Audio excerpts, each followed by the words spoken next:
The human development path has shifted downwards, and these losses may be permanent, with the weakest countries being left behind after decades of catching up.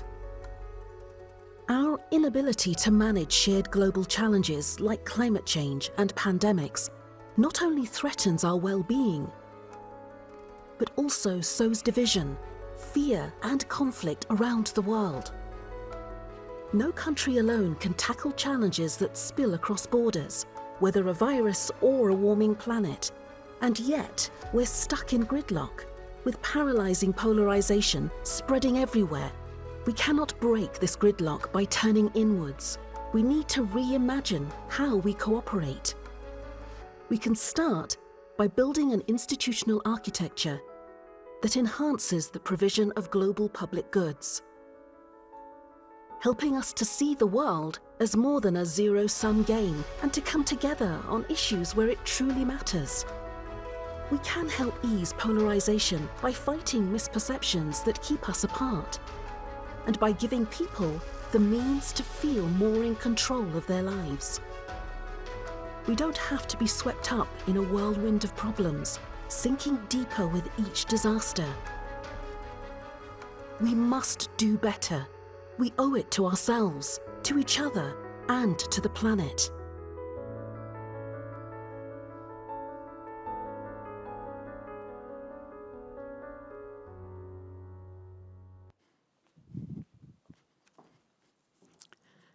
Välkomna till Sverige-lanseringen av FN:s utvecklingsprograms rapport över mänsklig utveckling. Welcome, esteemed guests, excellencies, to the Swedish launch of the 2023-2024 Human Development Report, or the HDR for short. Here at beautiful Fotografiska museet in Stockholm, and for the more than 100 people who are registered to follow the event online. My name is Josefin, Pasanen, and I have the honor to guide you through today's event. We are very honored to be here in the presence of UNDP Goodwill Ambassador, Her Royal Highness Crown Prince Victoria of Sweden, as well as a prominent list of speakers who will help us make sense of the state of the world today and the report. The HDR is UNDP's flagship report, and it's one of the most widely spread and used reports coming from the UN system. It's editorially independent, meaning that the data and the analysis in the report allows us to get straight to the point and speak directly to us. And it's been doing so for over 30 years, since 1990 when it was first released. This year, the report entitled Breaking the Gridlock, Reimagining Cooperation in a Polarized World, asks us to take a little bit of a step back from the multiple problems and crises going on in the world to ask a set of fundamental questions. Why is it, when we have so much riches, so much technology and so much know-how, that we are still stuck, failing to act at the speed and scale necessary to address global challenges? And how do we get unstuck? Because on a shared planet where viruses, warming temperatures, or digitally spread misinformation doesn't stop at borders, we don't have the luxury of looking inwards and imagining a possibility of isolating from problems somewhere over there. So the report this year tries to chart ways forward from global gridlock and presents a forward-looking vision for cooperation by putting people at the heart of the analysis, at the debate, and the solutions. So, in reimagining cooperation for the 21st century, not only to manage risks and uncertainties, but also to get ahead of what is yet to come, I would like to welcome Diana Janse, State Secretary for the Minister of International Development Cooperation and Foreign Trade in Sweden. Welcome to the stage, Diana. Thank you.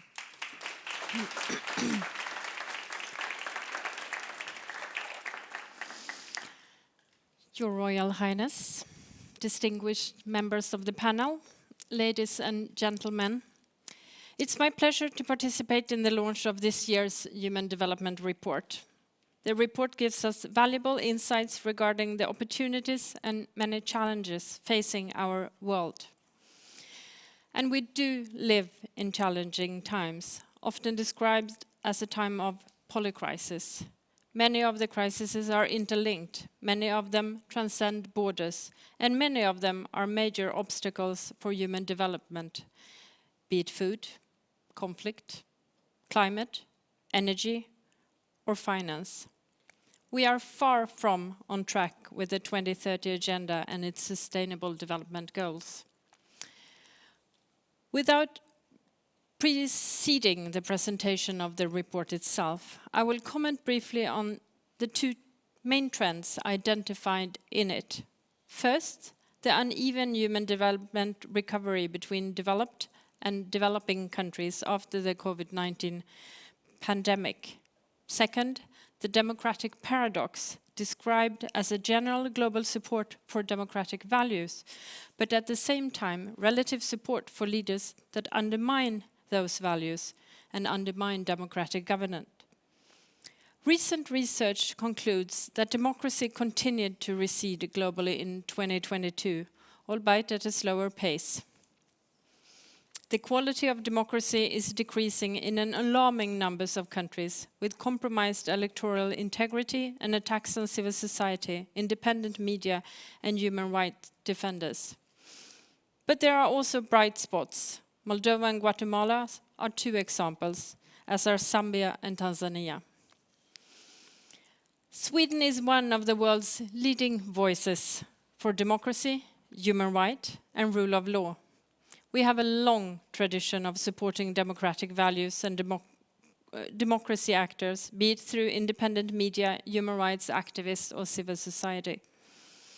Our commitment to democracy emanates from a belief that all humans have an equal value and an undeniable human rights, but also because democracy delivers better for its citizens.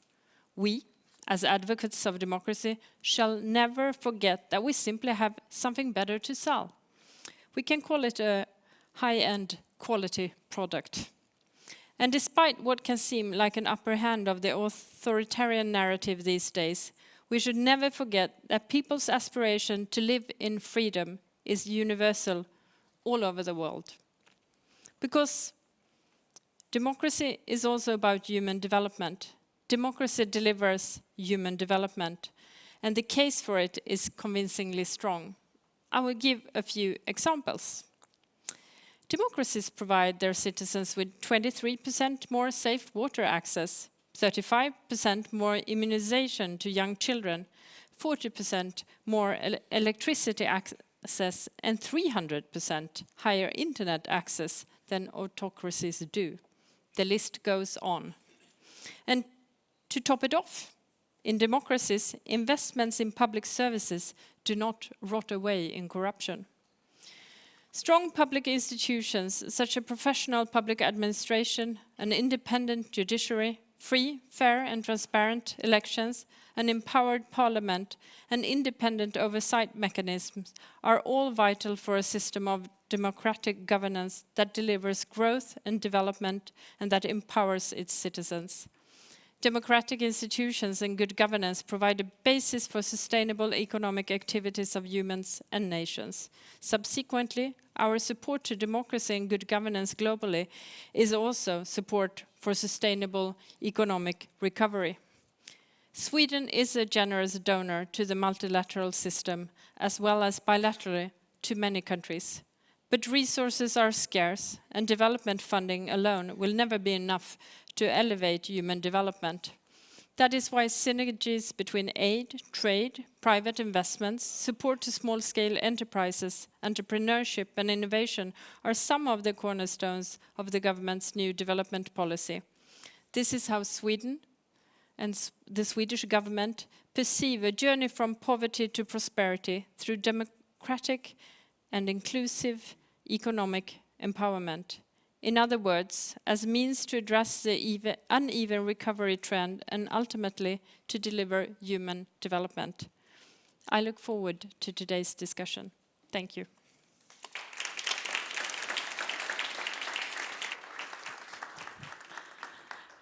Thank you, Diana. Let me now invite Pedro Conceição, Director of the Human Development Report Office and lead author of the Human Development Report, to give us an overview of the findings.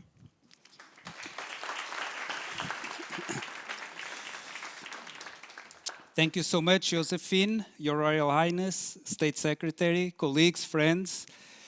It's a great pleasure to be doing this launch of the Human Development Report here in Stockholm. You can imagine I do many launches, but this one feels special, I must say. Look at this room. So thank you to all of you being with us today, but also to the team here of UNDP in Stockholm for organizing this wonderful venue.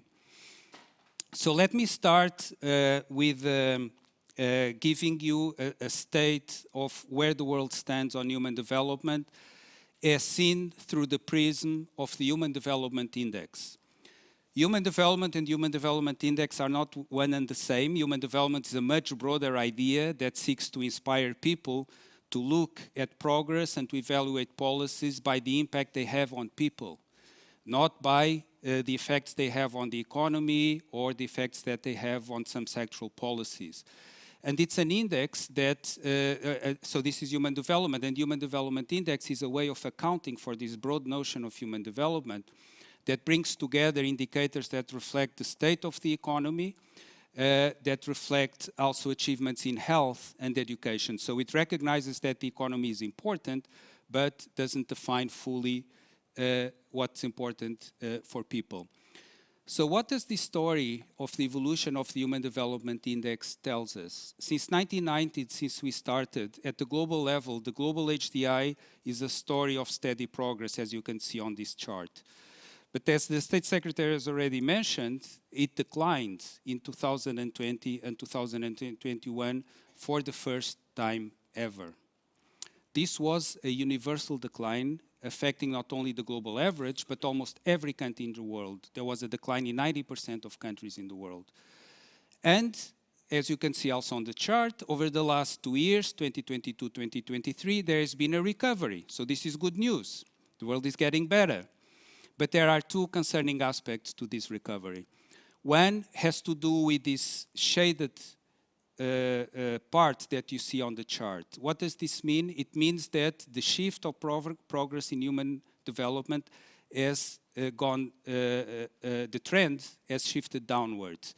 So there's an improvement, but on a lower trend. So that shaded part represents a loss in human development, a loss in human potential, compared to what we could have been benefiting from had we not seen the decline. If it continues like this, if we are not able to reverse the trend upwards, this may represent permanent losses in human development. And the second very concerning trend, the State Secretary has already alluded to this as well, is the fact that the poorest and most vulnerable of our international community are being left behind. So what you see on this graph is the difference between the Human Development Index between the countries at the very top and the countries at the very bottom. And it's a line that for many years has gone down. So what does this mean? This means that the poorest countries were getting closer to the richest countries. Countries with lower levels of human development were getting closer to countries with higher levels of human development. But look at the red segment there at the very end. What has happened over the last 4 years is that this reverse there's been a reversal in this trend of convergence towards a divergence. So we're leaving behind the poorest and most vulnerable of our international community. This is a story that is told about what's happening across countries, but it's also a story that is happening within many countries, including in the European Union. I just came from Brussels, and I was made aware of a report that came out last week that said that 1/3 of the European Union population lives in regions that are being left behind in the same way that some of these most vulnerable countries in the world are being left behind. In addition to the information that comes from the Human Development Index, we also document that people are worried, are stressed. What does it mean to feel stressed? Stress is an emotion. What does it mean? It means that the world is throwing at us more than people feel able to cope with. This is what being stressful means. And as you can see on this slide, there has been an increase in the number of countries where there's an increase in people reporting feeling stressed. So why are we in this situation? So that's what the report offers, an interpretation. It's not necessarily the interpretation, but it's an interpretation. And it's something a bit strange when something like this happens to almost every country in the world. Because you cannot really say that some countries are not getting it right. Some countries are failing. Some countries are not doing things right. Some countries are not investing in this. Some countries are not investing in that. If it's the whole world, it should make us reflect. This deep in human development index happened in the world, in the entire world. And these poorest countries are being left behind. So our interpretation is that this has something to do, it's not the only reason, but something to do with the way in which we're managing shared challenges, in the way in which we're managing interdependencies. Things like the way in which we responded to the COVID-19 pandemic, the way in which we're responding to climate change, the way in which we're responding to the digital transformation and the spread of misinformation. These are things that we cannot stop at the borders. These are things that affect the whole world, and we are not doing a good job at managing them. And one of the reasons we argue has to do with political polarization within countries. Political polarization is not about people having different views on policy choices or how it's best for society. This is good. We want this diversity. Political polarization is groups in society being so far apart that they lose the ability to even talk to one another. In the limit, they dehumanize each other. In the most extreme limit, this leads to violence and violent conflict. So political polarization is something that poisons our ability to address shared challenges, both domestically and internationally. And this is reflected in a disenchantment with the political system. So the State Secretary has already mentioned this striking finding of the report, that while people around the world steadily support the idea of democracy, they want to live in democracies. That's what you see with the line going up. 90% of the population has steadily reported being supportive of democracy. But this line is moving up. So what's on the other axis, on the vertical axis, is the share of the population that supports leaders that may undermine democracy. And in fact, that's why you have the red bit at the top there. Today, more than half of the global population would support such a leader. Now, what to do about it? Because the report is not only about problems, it's also about offering some ideas on the way forward. I'll just mention 3 ideas that the report proposes and put forward. First, understanding that a lot of what's animating some of these trends, particularly on stress, particularly on polarization, has to do with perceptions of insecurity. People feel insecure around the world. Sometimes for objective reasons, other times perhaps for other beliefs that they may hold. And perceptions of insecurity have at least 3 implications. They are associated with declining levels of trust. They are associated with people being attracted to the extremes of the political spectrum, so it drives polarization. And what you see on this slide is that more insecure people feel less in control of their lives. Being in control of one's lives is another key idea of human development related to this notion of agency. The second thing that we could do to ease polarization specifically is to recognize that people often agree on more than they think they do. So on this slide, you see results of a recent survey that suggested that climate change, which is one of the issues where we see this increasing polarization, because some people say we're doing too much, other people are saying we're not doing enough, and it's becoming somewhat polarized, that 70% or almost 70% of the world's population would be willing to make a personal financial sacrifice to address climate change. Yet when they are asked, do you think that people around you would also be willing to do the same thing, the percentage drops to 43%. So there is a huge gap here between what people individually are committed to do, in this case in terms of climate change, and there are many other examples that we cite in the report, and what people believe others around them do. Why does this matter? Because some of these challenges do not depend only on our individual commitment. We can do all we can to address climate change. We alone will not be able to do it. We know that we need collective action. So while these misperceptions exist and while these are sources of polarization, it's going to become more and more difficult. And finally, remember, I mentioned or suggested that a lot of the challenges that we documented in terms of trends have to do not with countries individually doing things right or wrong, but with our inability to manage shared challenges. So one suggestion is that countries around the world would be able to find arenas in which they can cooperate. This is not to assume that conflicts will go away overnight, or countries will not have different interests, or will not even compete economically in other aspects. They will. We know that. Conflict is part of life. It's not going to go away. These tensions will be there. But that is not inconsistent with the ability of countries to come together on certain shared challenges. So what you see on the slide is the price that we will pay if we fail to do that. It relates specifically to climate change. And it shows the number of people, or the increase in mortality rates in different parts of the world as a result of climate change from now towards the end of the century. What do we see? That actually countries with high levels of human development will on average have lower mortality rates. But look at all the other regions in the world. We see potentially an explosion in inequalities.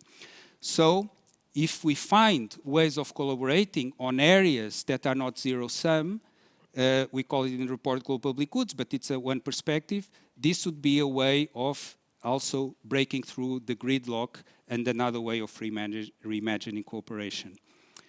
Back to you, Josefin. Thank you. Thank you.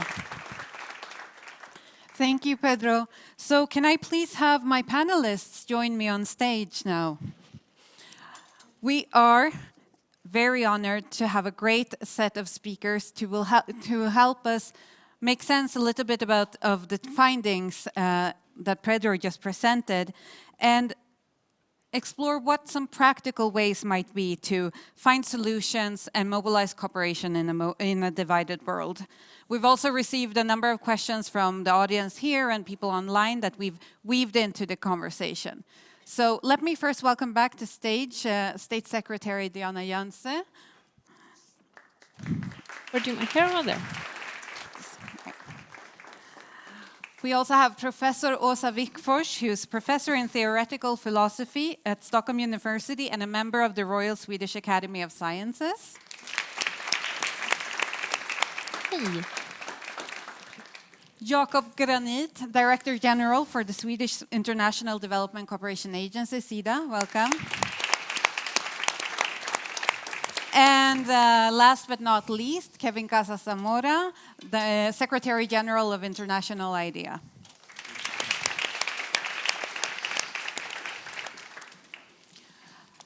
So I'd like to start off this conversation in this current year of 2024, which is an election super year. More than 2 billion people have the opportunity to vote. But we've saw in the presentation and the conversations here that there's some worrying trends when it comes to democracy. So, Diana, in this super election years, when we've seen the trends, and the report talks about 7 in 10 people globally feeling that they don't have a say in our collective decision making, what role can Sweden play in making sure that elections anywhere in the world matter and that policymakers genuinely listen to their constituents? Well, thank you. It's quite a big question, I have to say. And I think we should be a bit humble about what Sweden itself can do.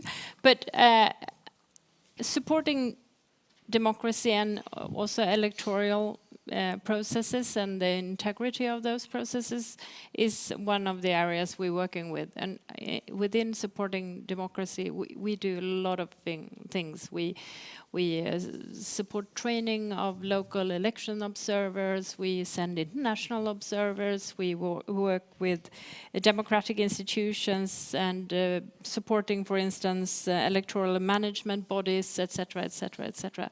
But I think first, we can't do this work alone, obviously. I mean, we really need to unite as democracies and push. But also, I think it's key that we have local ownership in a sense that we also have local forces that push these processes that we can support, because we can't work this in a vacuum. Right. So that would be my Thank point. you. Thank you. Yeah, no, of course, Sweden alone can't tackle the challenges of a globally interdependent world. No actor alone can do so. Yet the report talks and paints a picture of a very divided world where inequalities are also increasing amongst those at the top of the Human Development Index and those at the bottom of the Human Development Index. And I'd like to invite Jakob, Director General of Sida. So your day job is cooperation and making sure that we work together to spur development. But in this context of quite a divided world, what do we need to do differently to close inequality gaps and mobilize cooperation? Thank you.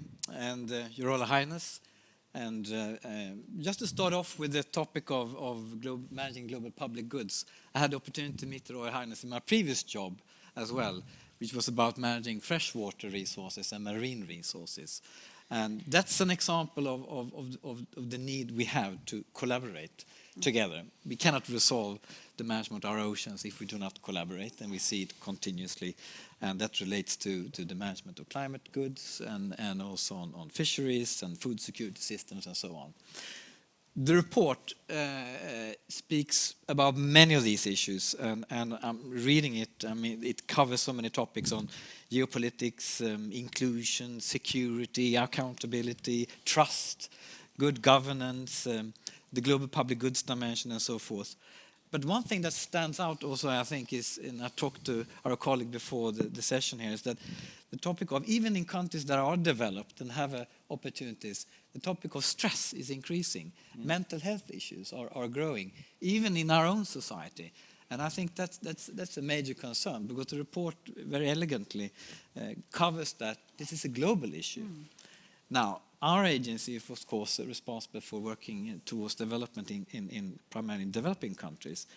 And what we have seen, as also the State Secretary has talked about, the government strategy, which is very much about finding opportunities for job creation and investment. Because we see that the public financing is not adequate at all to meet the financing gaps that are here. So we need to engage the private sector in new and different forms. So that's really an area which we are addressing now as an agency. We can provide a global, a regional framework and a local framework for enabling investments, for support to democracy, for inclusion and participation and so forth. But that also needs to be topped up and by other investments to really take off. Because countries that do not provide those opportunities for its citizens, where they are out of jobs, out of prospects, out of opportunities, they will not recover. Right. So, but as we also heard in the introduction here, I mean, it's been a trend. So we have been having steady growth for many years. So of course there are opportunities to really look at that again. And the issue of polarization is one area that we need to overcome. But I think, and we work very hard towards that, is trying to find these opportunities for job creation as essential for people to find their space and opportunities in society. Right. So is it maybe that our systems, or there's a perception globally that our systems might not be working for people, and that's reflected in increase of stress and so on, that you allude to. Let me invite Åsa. You're an expert on democracy, and you've been part of doing research that has been recording this global trends towards deteriorating democratic mechanisms. So what's your take on this, and especially the democracy paradox laid out in the report? 9 in 10 people support the ideal of democracy, but more than half of the global population supports leaders that can bypass parliaments and elections.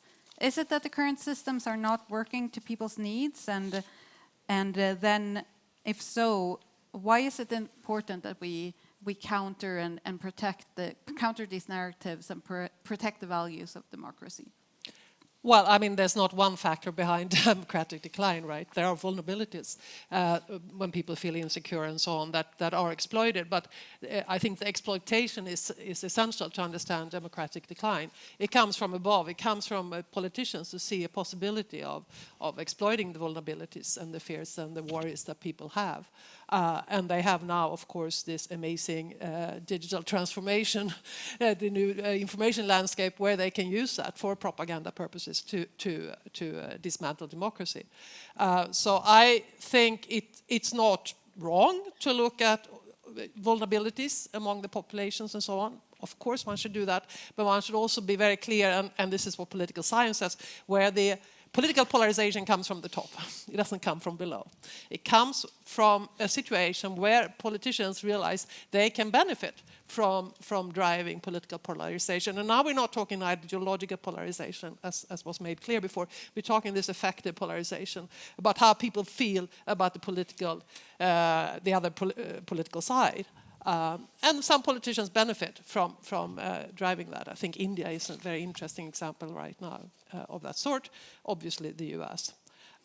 So I think it's not such a paradox, because what goes on then is that people like democracy, and they think, I mean, what the autocratization is carried out by democratically elected leaders, right? They claim they're doing it in the name of democracy. They're going to strengthen democracy, so they need to make sure to silence the press, because they're the enemies of the people. So it's in the name of democracy that these autocratization processes are carried out. So people don't know, I think, that what's going on. And it's very, very gradual. That's the other thing. It's hard to spot. And very often also people think, well, democracy is just about voting. As long as we're voting, we're fine, right? But it's not. We know that. So it's also part of a sort of just a little bit of ignorance about what democracy is. Right. So that's something one has to keep in mind when one talks about this. Then, of course, the value question comes up too, right? Because when people don't value democracy, don't have trust in the system, that predicts democratic decline. A lot of research shows that. And that's, in that perspective, it is scary right now, because you can see the World Value Survey and so on, where you see large groups of people within functional democracies, like Germany. So large groups of people think, democracy may not be so great, maybe it would be better to have an authoritarian leader. We have recent numbers in Sweden where young men, 20% of the young men think that maybe, not authoritarian system would be better than a democracy. Those are astonishing numbers, and it makes you wonder, what do they know about what it's like to live in an autocracy? And that we need to talk about. Right. Right. So on that, let me then invite Kevin Casas-Zamora, Secretary General International IDEA, to comment, because you actually just released a Perceptions of Democracy survey that asks people about exactly these things and their perceptions of democracy and how the systems are working. And in your survey, less than half of the respondents expressed confidence in the most recent elections in their countries globally. So why is this happening? What's going on here? Thank you, Josefin. Your Royal Highness. Well, let me start my intervention by saying, because I must, that I am a very proud UNDP alumnus. Because, in a previous incarnation of mine, I was the coordinator of the National Human Development Report in my country, in Costa Rica. So, Pedro, congratulations, because I know how difficult this is. You're a brave man. So, to your question, Josefin, I think this is a complicated story, and there's plenty of blame to go around in terms of the erosion of the credibility of elections globally.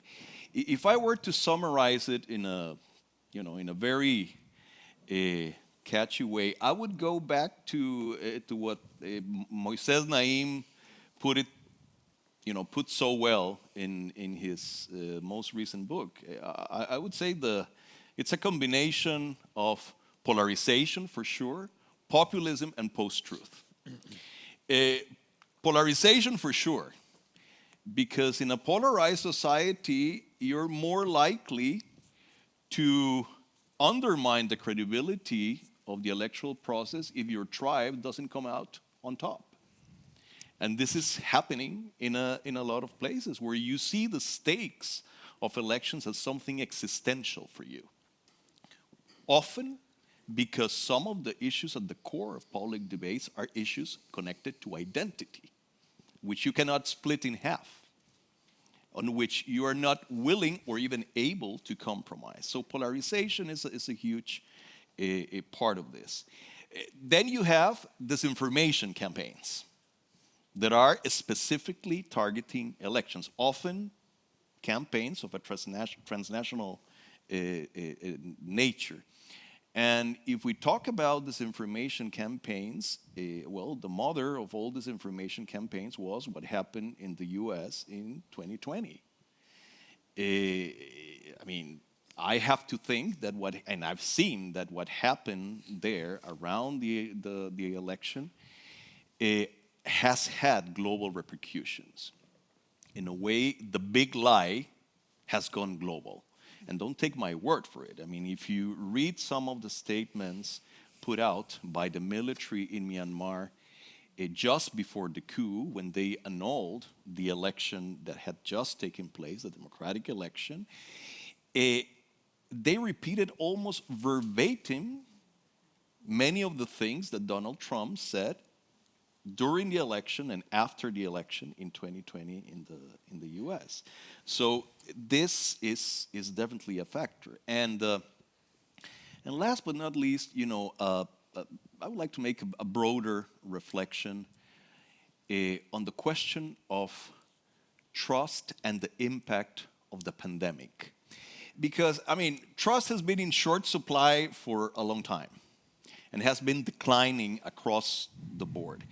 But what was a gradual erosion in trust for many years gave way to something vastly more serious during and after the pandemic. COVID-19, in a way, was like a tipping point in terms of the demolition of trust and the dissemination of all sorts of conspiratorial narratives about the world. And I have the impression that it's only now that we are, and this was to be expected, it's only now that we are beginning to see the political hangover from the pandemic. And if you think of it, it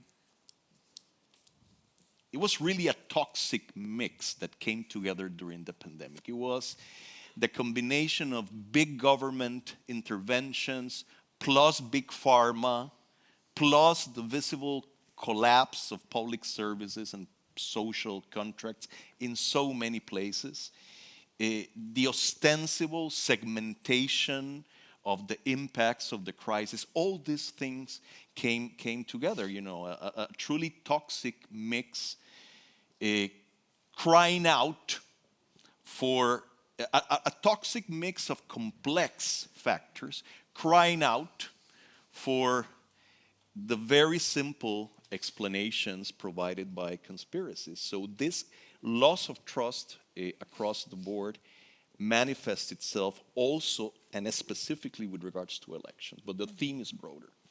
So I think trust was touched upon among all our panelists here, and I think now we've broken the ice and hopefully built a little bit of common ground, at least here on stage.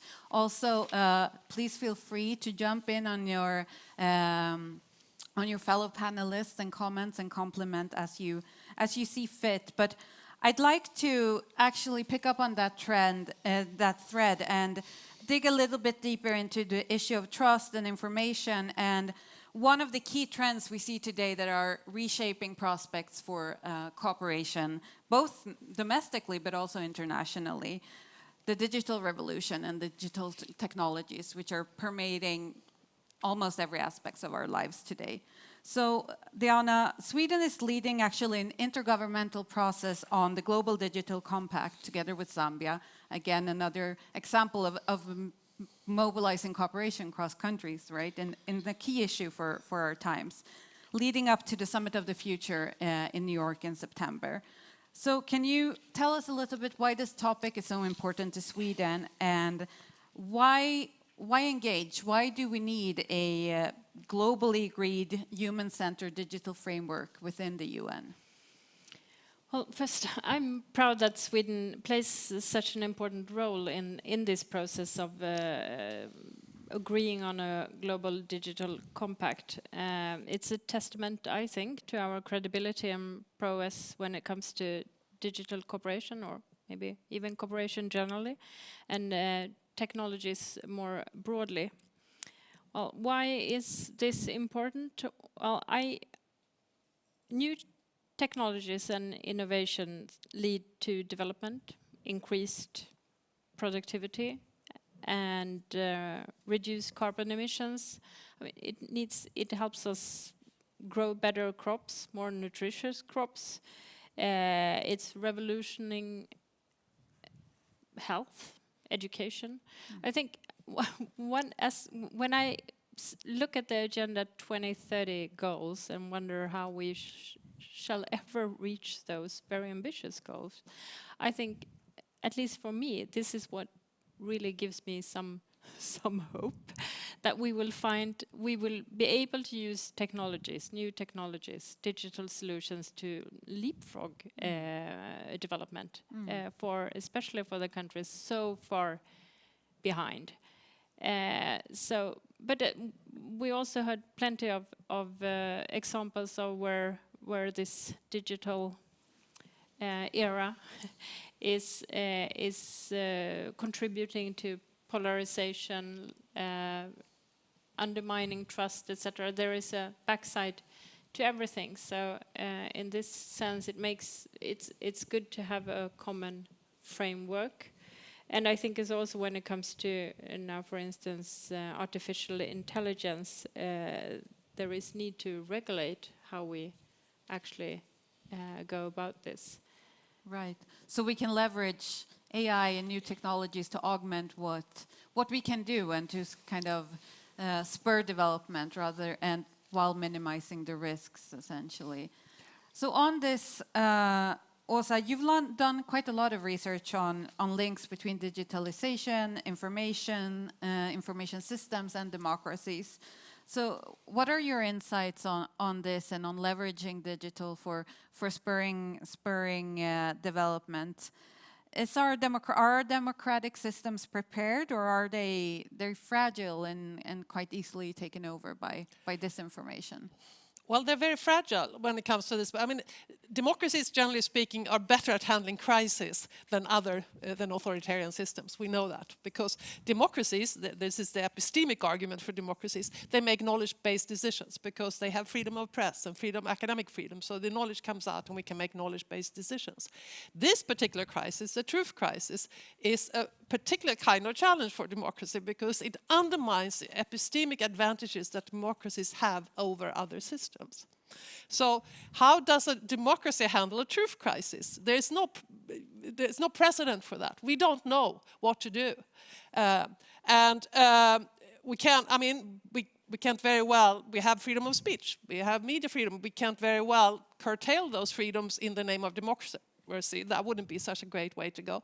At the same time, if we don't do anything, we are incredibly vulnerable. And the reason we are vulnerable, because of course democracy is self-governance. We put the power in the hands of the people, and we, people, are vulnerable. We're vulnerable to disinformation. We have these psychological mechanisms that react to this sort of flow of content in ways that are then being exploited by the algorithms of the tech companies, which are set up to use our psychological weaknesses to the utmost.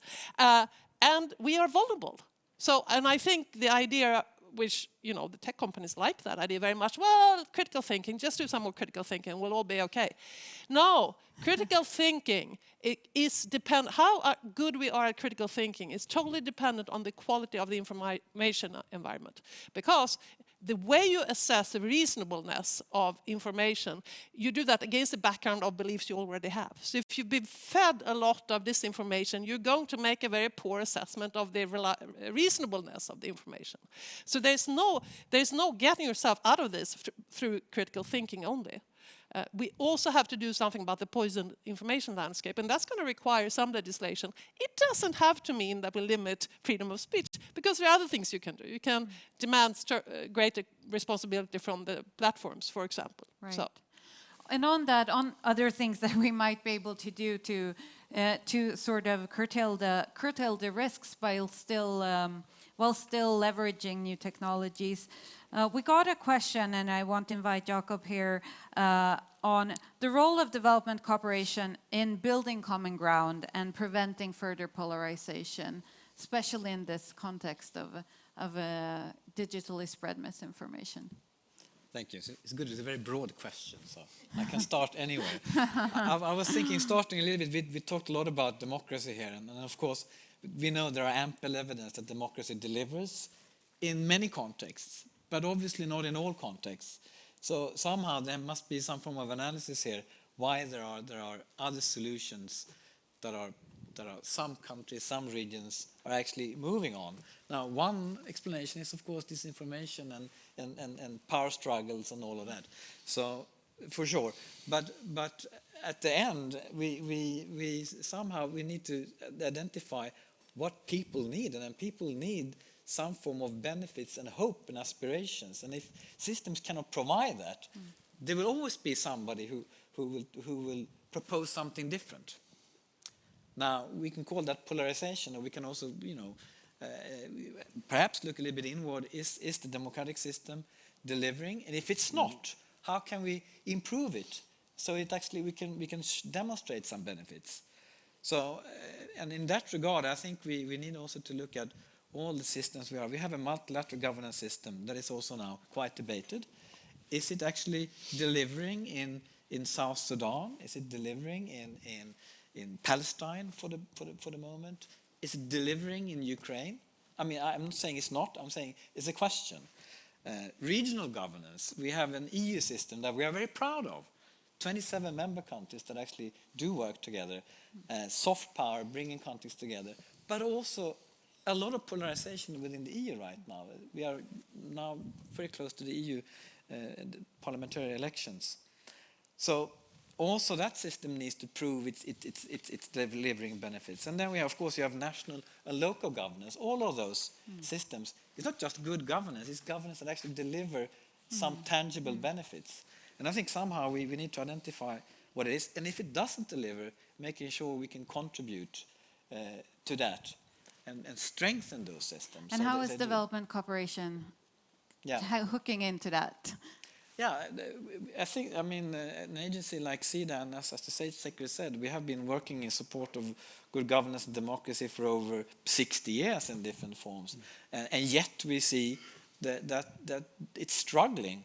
So right now, the analysis is within the EU, within the EU's global gateway, and also within Sweden, that we do need to connect our discourse, our dialogue on good governance and democracy and human rights with tangible benefits, tangible investments. So we are now looking at, in the EU framework, how can we provide investments into clean energy, into good transport systems, into agriculture, into good education, and have a dialogue on the benefits of working under this open and transparent system that we know is important. So that's one angle. So I think we are seeing a trend right now from sort of a normative support program to more into investments combined with a good dialogue, so that our partners see, working with the EU and Sweden and other developed democracies, it brings tangible benefits and also, a solid framework for inclusion and transparency. Right. So this is how we are now trying to address this. Right, and the hope and aspirations part as well, which important. Also it's music to anyone who works with human development ears, because human development and human development approach, which is at the heart of what UNDP does, is of course all about people's aspirations, securing well-being, but also giving people agency and the ability to lead the types of lives that they have reason to value.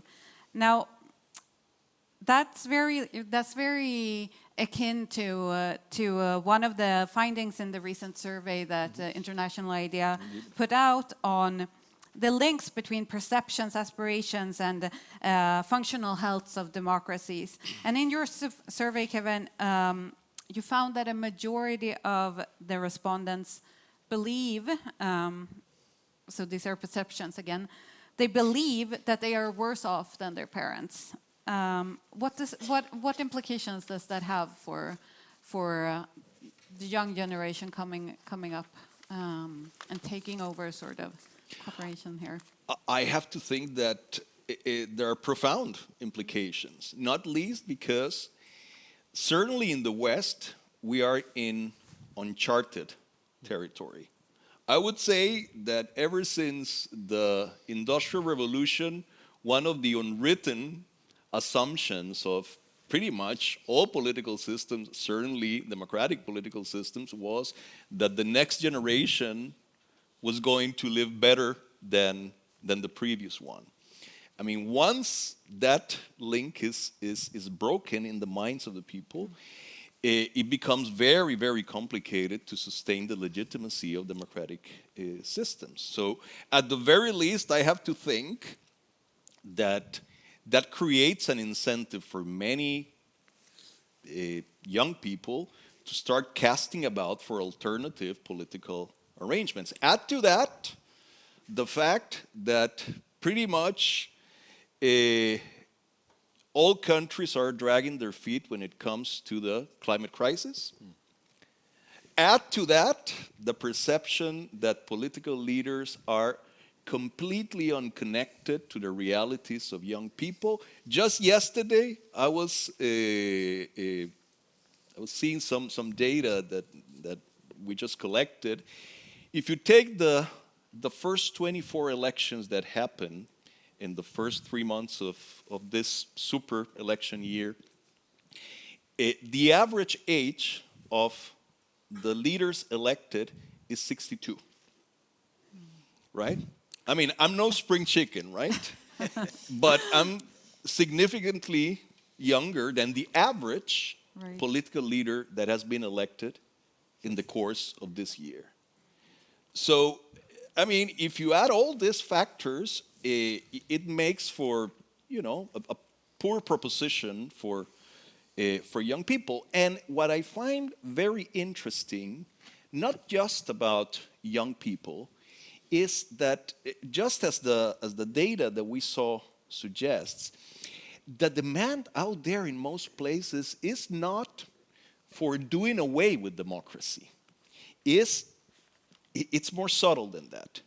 It's for undermining certain key tenets of democracy, eroding certain key elements of democracy. And young people, and this is very important, young people are the most attuned to this notion that what we need is a strong leader. Don't take my word for it. Again, if you take the World Values Survey, the latest iteration of the World Values Survey that covers close to 80 countries in the world, the age group between 16 and 24, 48% of them in these 80 countries are very happy with the notion that what we need is a strong leader that does not bother with elections or parliaments. And that's the highest proportion in any age group. So this is a real issue. I mean, there's a big demand out there, particularly among young people, for this kind of figure, the strong leader, which I have to think, to go back to one of the themes that was mentioned before, I have to think that this demand for this kind of strong, almost always paternal figure is very much connected to the sense of uncertainty. I mean, when social uncertainty goes through the roof, there's a very human impulse to, towards seeking refuge in strong paternal figures. But we have to be very careful what we wish for, right? Because in a functional democracy, we are always given the chance every 4 or 5 years. If we don't like the leader that we have, we can throw the rascals out. Authoritarian systems are very much like playing the roulette. If you're very lucky, you end up with Lee Kuan Yew running the show and you do great. But you might not be so lucky and you end up locked in the room with Idi Amin or Pol Pot. So we have to be very careful, when we talk about the need for a strong leader, we have to be very careful what we wish for. Yes, of course. And I think that connects to... May Yes, I just please. jump in there? No, I think, well, we went through the figures here. We know that democracy delivers, but and on electricity or education or economic development, etc. But I think very much it's a perception that it doesn't deliver. That also, I think, attracts those. I mean, I was at a seminar in Berlin a few years ago, and a guy laid out this theory that it is a sort of we don't have a democracy problem, we have a delivery problem, was his sort of take. And he gave an example how he went down, he lived in Berlin, he went down to the subway, and all of a sudden his entry was closed, and it said something, it's entry closed due to elevator repair, due to open in, and then it was 5 years' time. And I mean, we have that here as well. We had, I think it took 7 years to build a bicycle garage at the Odenplan. And this is perceived as a problem, that we sort of, there is little output, I think, that this is a delivery problem. It's maybe not in the broader sense, that sort of attracts, and then at the same time, China has built a 4-track railroad between, I don't know, Shanghai and Beijing at the same time. Also, This perception then also sort of fed by the authoritarian narrative that democracies do not deliver, but autocracies do, which is fake. We know that, but I think it's quite a strong perception that leads to this attraction to. Yes, I mean, it's fake, right? So it's not a delivery problem, it's a knowledge problem, right? China, yeah, they have great whatever railways and genocide. I mean, we just need to talk much more about these things. We need to talk much more, and the point here about fallibility is such an important point. The fact that democracies, you can change course. Exactly. Yeah. Science and democracy have that in common. We try something. If it doesn't work, we change.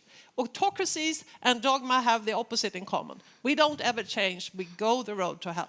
So I really, really think we need to have much more education around what democracies are and how they deliver, and much stronger protection against the authoritarian propaganda that is now being, because that is all about saying the system doesn't work. Democracy doesn't work. And that's a key narrative. That's from a key narrative. State. And of course, it's not perfect. There are all sorts of things that should be better. And it's terrible that the new generation won't have a better life than the one before. And so on, there are all sorts of things. But we have to have the larger picture and try to deliver that to the young, or to people in general. I don't know. And that's not set in stone that they won't have a better life, but it's a perception. It's a perception. It's not set in stone. My point is also that I do think we need to try to deliver also better on the shorter sort of. When you live in a democracy, so you don't reflect that much over the fact all the good things that come with it. Instead, you get really irritated with that things take a long time and processes go on forever, and Slussen is now at its X years and being rebuilt. I mean, and this irritates people. And I think here it's not a democracy or versus authoritarian problem, but I do think this is something that many people sort of can relate to and see as a problem, and that can then be exposed, sort of underpinned to a disadvantage. Right, because perceptions really do influence behavior, and then that in turn translates into the types of institutions, leaders, and so on that we are we are demanding. Kevin, you wanted to come in on Yeah, this? I mean, this is great. This is a fun part of the discussion. I agree with Åsa that there's a bit of a knowledge problem at play here. And I think COVID-19 is a very interesting example. If you think back 4 years, in the early days of the pandemic, there was a lot of hand-wringing among many of us, I'm sure, that, oh, well, you know, democracies, you know, are not being able to meet the moment because they are so slow, you know, whereas, you know, authoritarian systems, most particularly China, you know, they can put millions of people in lockdown, you know, at a stroke of a pen, and that's the way to do it. Well, 4 years later, if you look at the performance of democracies in the course of the pandemic, with highs and lows, of course, my impression is that the performance of democracies on average looks much better now, including Sweden, by the way, much better now than it did 4 years ago. And the performance of authoritarian systems, certainly China, looks much less attractive now than it did 4 years ago. And there's a reason for that. And the reason is that authoritarian systems can make decisions very quickly, but they're very prone to error. Democracies take longer to make decisions, but the likelihood of error and the possibility of self-correction, the possibility of changing course, of changing tack, which we saw time and again during the pandemic, is a hugely important asset. And one of the reasons that they take longer to make decisions, right, is diversity of views and opinions, which is healthy and spurs innovation, especially and is so much needed, especially in uncertain times, right, where we don't know. We know some of the challenges, but there will be multiple more coming, right? So in this sense, in a context where we want diversity and we want the differences of views and opinions, and we can't wish away of conflict, as we heard earlier, we still have a lot to lose if we don't address the globally shared challenges we face, like the pandemic, like runaway climate change, etc. So in the report that we just heard presented, we argue for building a fit-for-purpose and future-proof architecture for global cooperation within a context where sort of tension and zero-sum game approaches might hamper abilities for multilateral systems or institutions to deliver on these global challenges. So in this quite complex context, Diana, I want to give the floor to you to reflect a little bit about how Sweden can lead by example in the interest of constructive global collaboration. Thank you. Well, I agree with the basic premise of the question. We all stand to lose if the major challenges of our times are not sufficiently addressed. I think from a Swedish part, we do invest a lot in multilateralism and in the multilateral system as such. I do think we also invest and sort of lead by example in terms of commitment and engagement. And again, we do more than our fair share also when it comes to funding. So that is a way. That are a few ways in how we can lead by example. Of course. Thank you. And of course, we're within the multilateral system very grateful for Sweden taking that leadership role in challenging and coming up with sort of constructive leadership that is so needed. Because as you were saying, in this context of challenges that cross across border, we really don't have the luxury to try to sort of self-isolate. So in the interest of wrapping up this, and I want to put a very challenging question to all of our panelists, but I'm sure that you're more than equipped to answer it. Breaking gridlocks and building common ground and leading ways forward is up to all of us. We heard a lot about building trust and mobilizing cooperation locally with different actors and so on. So in 30 seconds or less, what are some of the next steps that you will take in the coming 6 months to help the world move towards global solutions?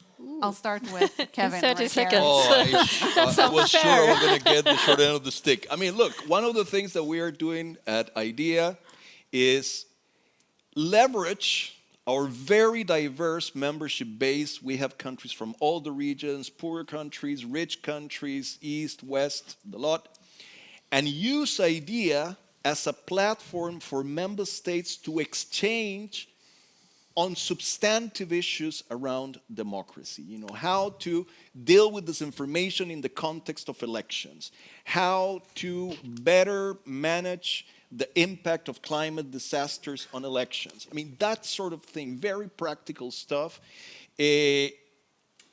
Creating an opportunity for our countries to move outside of their normal circle of peers. That's the beauty of what we can do at IDEA, with the help of Sweden, by the way, our host country. And this is one small contribution towards creating what I think we sorely need, which is a truly global conversation about democracy. Thank you. And Jakob, from Sida's perspective, in the coming 6 months, what are some actions you might be able to take to help us move forward? And Right. Listening to this conversation, I think our team, we have to go back to the drawing board here and really think about why there are so many benefits of democracies, but yet it's in short supply. So I think we have to work on that. That's one thing. It will be important because we didn't resolve the question here really, but that's one. From a practitioner's point of view, since we are managing an agency, we are also putting in place on our end. We are trying to really have a clear strategy for how we work, how we can support, how we can provide a development offer as Sida with its partners, which includes many here around the table, in a country and in a region, and be part of the global dialogue. So that's really how we are working now. And that's quite a change in approach. So we are exploring it as we speak under our new strategy. And also, and finally, a key part of that is really to see how we can enhance our work and collaboration with the private sector, because we think, you know, the skills they provide, the funding opportunities they can provide, is essential to overcome these challenges that we see, and really to demonstrate that democracies also deliver those tangible benefits that are necessary for growth and security and so forth. So that's another part, but it's part of our strategy. Right, right. So Åsa, from a researcher's point of view and an academic's point of view, how do we break gridlocks? I mean, in this context, I can just say I'm part of an international research community, and these issues there's a lot of very good research being done now on what drives democratic decline, what can we do to protect democracy, what can we do about disinformation and propaganda. And I'm part of that, and I go to conferences and I communicate around that as much as I possibly can, because that is what you have to do when you happen to have a research field that is very relevant to what's going on in the world. And I can tell everyone, this is very interesting, I think. When I was at a big conference in Washington last spring, I met with a few people who've started something called the International Panel of the Information Environment, IPIE, which is meant to be parallel to the National Panel on Climate Change. And they do precisely the same thing, because research is scattered across the world and across disciplines. They collect all the research on this stuff, and you can go in and look on their homepage on the recent meta-studies of what you can do about disinformation. Really quite valuable. Thank you. Good. So Diana, last word to you. In the coming 6 months, what will you do? What are some actions you might be able to take to move us forward towards global solutions? Well, as I said, we will continue to invest in the multilateral system, and I think also as a key donor to the entire UN system, UNDP included, we think quite a lot on how we can use our seat in the boards to push more for the normative agenda, then also linked to democracy issues, but also how we can be helpful on country level for the UN to never forget about these normative issues. So that's one area. But I mean, as I said initially, we do so many different things and projects through Sida, some through Folke Bernadotte Academy, election related, or through our financing to IDEA and other institutions. It's a variety of different initiatives and projects that we fund, support, advocate for, etc. And I think also on a political level, we keep talking about these issues even when it's uncomfortable or not wanted. And I think we sort of stand strong also in strong winds. Thank you. That's a very nice way of ending our conversation. We really need to capitalize on all those connections and strengthen them to mobilize cooperation, even in a world where there will be still multiple views and opinions, which we've heard again, they're healthy, but we need to find ways to navigate through that and build common ground. So I just like to, first of all, thank you very much for all our panelists for your insights. Thank you to our guest of honor, UNDP Goodwill Ambassador, Crown Princess Victoria of Sweden, and to everyone in the audience for coming to listen to this conversation, to everyone who joined us online. Please continue to engage with the latest Human Development Report on our website and explore all the data and the metrics, and engage with UNDP on social media, because this conversation is one that we need to continue in the many months to come. So, thank you so much. Thank you. Thanks. Thank you, Josefin. Wonderful.